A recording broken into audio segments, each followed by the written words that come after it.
Shannon at Rutherford. Yn cael ei wthio nôl yn effeithiol gan Kane Owen. Pas flair gan Rutherford, a dyma James Waite, cyfle i Ben-y-bont. Waite yn ôl at Wood, Wood at Snaith!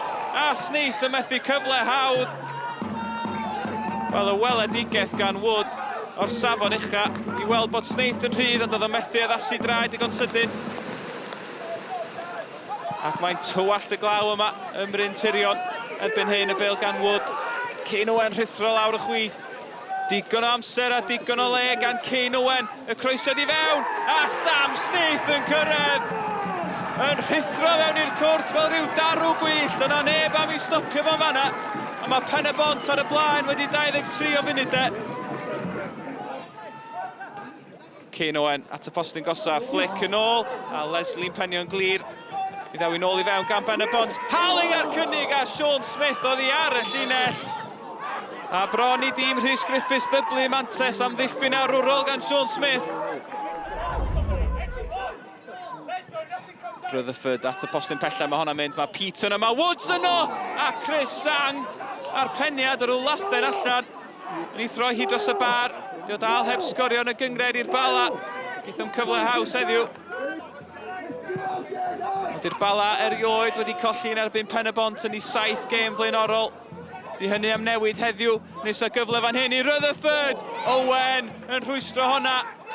Mae'n edrych fel y bydd hi'n bedair gêm gyngred heb ennill i'r Bala.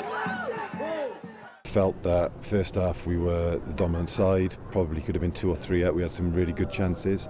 Second half they put us under a lot of pressure, as you'd expect. And at times it was the Alamo, as they say.